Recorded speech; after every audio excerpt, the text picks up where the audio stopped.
स्वागत है आपका द भक्ति 108 चैनल पर।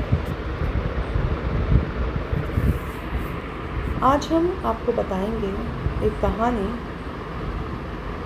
जिसमें हनुमान जी अपनी शक्तियाँ कैसे भूलें।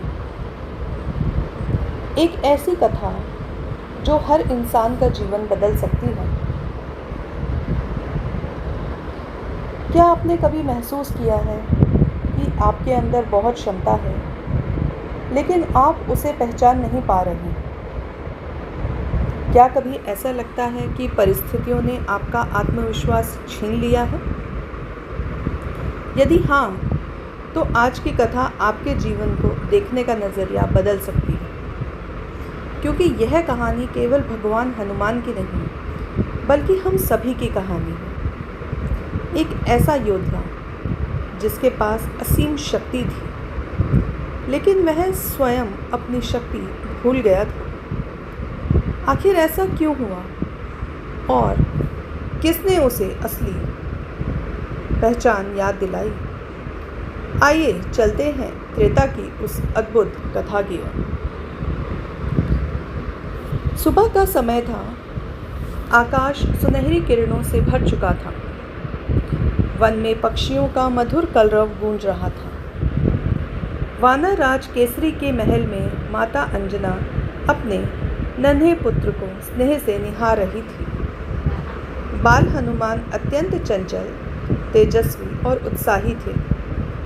उनकी आंखों में जिज्ञासा थी और मन में कोई भय नहीं था। उसी समय पूर्व दिशा में लाल लाल चमकता हुआ सूर्य उदय हो रहा था। हनुमान जी ने उस सूर्य को देखा। उन्हें लगा, वाह कितना सुंदर लाल फल है, और भूख भी लगी थी। बस वे बिना कुछ सोचे सीधे आकाश की ओर उड़ चले।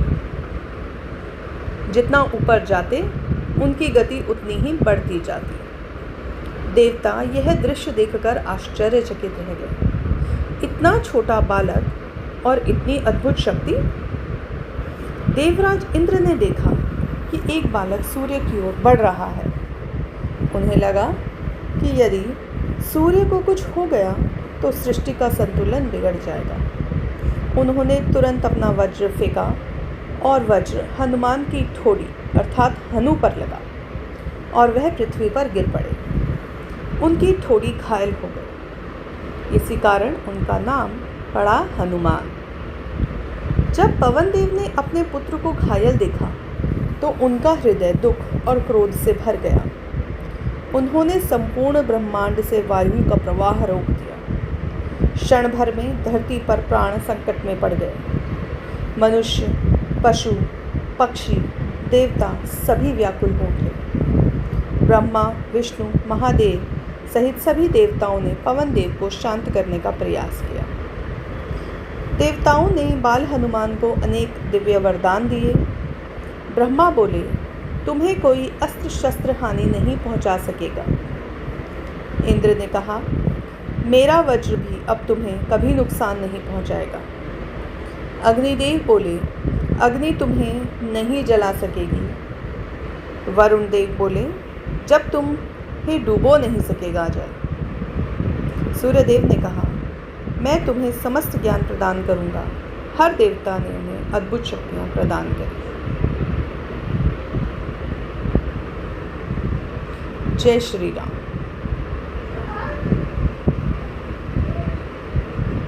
बाल हनुमान अत्यंत चंचल थे। अपनी दिव्य शक्तियों के कारण वे कभी कभी आश्रमों में ऋषियों के साथ शरारत कर बैठते थे। एक दिन कुछ ऋषियों ने मुस्कुराते हुए कहा, हे बालक, तुम्हें अपनी शक्तियों का अभिमान नहीं होना चाहिए, इसलिए हम तुम्हें ऐसा वर शाप देते हैं कि तुम अपनी शक्तियाँ भूल जाओगे जब कोई तुम्हें उनका स्मरण नहीं कराएगा। यह दंड नहीं था, यह विनम्रता का पाठ था। हनुमान जी अपनी शक्तियाँ भूल गए, लेकिन उनकी शक्ति समाप्त नहीं हुई, वह केवल सुप्त हो गई। समय बीतता गया। फिर वह दिन आया जब माता सीता की खोज में वानर सेना समुद्र तट पर पहुंची। सभी वीर मौन थे। समुद्र विशाल था, कोई पार पाने का साहस नहीं पा रहा था। तब वृद्ध जाम्बवान हनुमान के पास आए। उन्होंने कहा, हे वायुपुत्र, क्या तुम स्वयं को पहचानते हो? तुम वही हो जिसने बाल्यकाल में सूर्य को फल समझकर निगलने का प्रयास किया था। तुम में असीम शक्ति है, तुम केवल उसे भूल गए हो। ये शब्द सुनते ही हनुमान जी की सुप्त शक्ति जाग उठी। उन्होंने अपने विराट स्वरूप को धारण किया। पूरा पर्वत कांप उठा। वानर सेना जयकार करने लगी और फिर एक ही छलांग में उन्होंने समुद्र पार कर दिया। अब इस कथा का सबसे बड़ा संदेश, हनुमान जी की शक्ति कभी समाप्त नहीं हुई थी, वह केवल उन्हें याद नहीं थी। हमारे जीवन में भी ऐसा ही होता है।